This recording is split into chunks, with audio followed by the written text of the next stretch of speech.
A father spends 5 years in prison for murdering his son. Then his sister-in-law shows him a photo from an amusement park. A boy in the background has his dead son's exact birthmark. David Burroughs starts to believe the impossible. His son Matthew might still be alive. 5 years earlier, police found Matthew beaten to death in his bedroom while David slept down the hall. The case destroyed the family and sent David to Briggs Penitentiary. He never stopped saying he was innocent, but guilt kept him from accepting visits until Rachel walks into the prison with the photograph. David sees the birthmark and grips the picture. Rachel admits she never fully believed he killed Matthew. Before they can plan next steps, prison officer Ted Wesson cuts the visit short. When David pushes back, Wesson beats him and throws him into solitary. Warden Philip Mackenzie takes notice. He visits David's family and learns Rachel has reopened the case. Back in his cell, David reviews Matthew's file and finds a problem. The witness who helped convict him, Hilda Winslow, changed her identity right after testifying. Something does not add up. The threats escalate fast. An inmate named Ross Sumner attacks David on a work detail. Wesson later corners him with a knife and confesses he took money to kill him. David raises the alarm and survives, and another officer confirms Wesson planted evidence against him. Mackenzie now believes a conspiracy runs deeper than one guard. With time running out, Mackenzie and his son Adam, also a prison officer, help David escape disguised as staff. Wesson catches the deception and triggers a lockdown. David takes Mackenzie hostage to get through security, forces police to clear a road blocked by spike strips, then loses them and reunites with Rachel. FBI agents Max Williams and Sarah Greer take the case. They trace suspicious payments to Wesson from a company called RH Holdings, evidence someone paid to have David killed inside prison. On the run, David and Rachel track Wesson to his home. He admits he is trapped by dangerous people, but before he can say more, a gunshot ends his life. David and Rachel escape before agents arrive, though Greer spots their car leaving the scene. The trail leads to Hilda Winslow.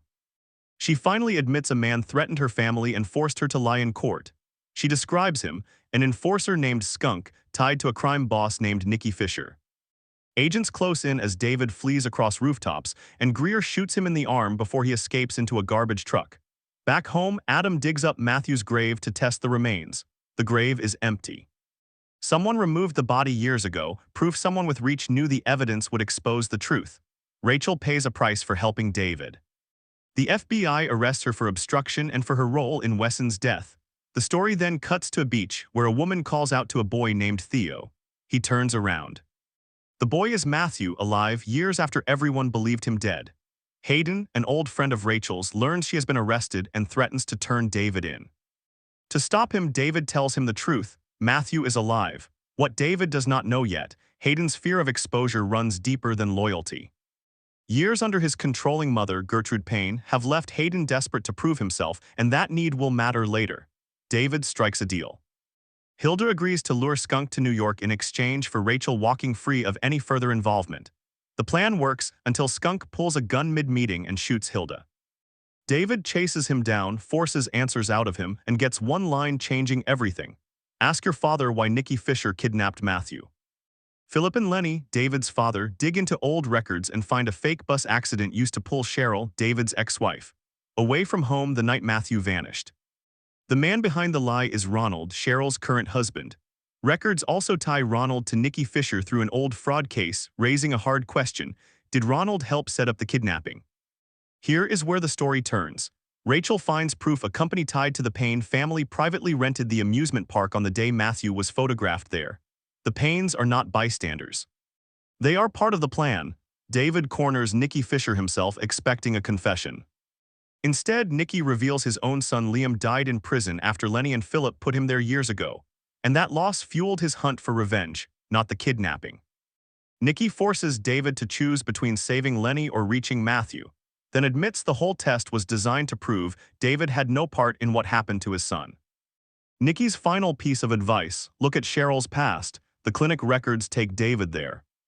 Cheryl once visited a fertility doctor named Jacob Heller, the same doctor caught years earlier using his own sperm on patients, and the clinic treating her belongs to Payne Medical Group. The line to Hayden's family gets shorter with every find, but the twist is not about Heller. Cheryl finally confesses fertility treatment never took hold. She was already pregnant before the procedure. Matthew was David's biological son from the start, a truth Hayden never knew and Gertrude buried for years to protect her son's belief Matthew belonged to him. Detective Mueller connects Matthew's case to an unrelated one in Switzerland.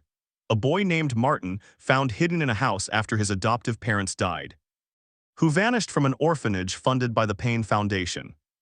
Mueller takes his theory straight to Gertrude and Hayden. Hayden kills him with a rock before the truth reaches anyone else. Hayden's confession finally comes out in full. He believed for years Rachel secretly had his child through the same clinic. He arranged to be the donor, then met the boy he thought was his son at a family gathering and became obsessed with claiming him. When DNA proved otherwise, Hayden faked Matthew's death using Martin's body and let David take the blame. Gertrude walks in as Hayden unravels. Rachel reveals the full truth. Matthew was never Hayden's son, and Gertrude knew the truth for years while she let him believe a lie. Hayden turns his gun on his own mother and kills her. David and Greer find Matthew upstairs. Father and son reunite after years apart, but Hayden is not finished. He grabs Rachel and forces Matthew into a car. Greer shoots out the tires and stops the car, but Hayden runs into the woods with Matthew nearby. David catches him, and the fight ends with Hayden dead and David shot in the stomach. 8 months later, David has recovered. Rachel publishes the full story in a book called Found. Adam starts his own investigation firm. Greer takes over her father's old role at the Bureau. Cheryl and Ronald rebuild their marriage and welcome a daughter. Lenny does not live to see his son fully healed, and Matthew grieves hard at his memorial. Father and son keep rebuilding what 5 years and one conspiracy tried to destroy. The last shot holds on David and Rachel, standing together looking ahead.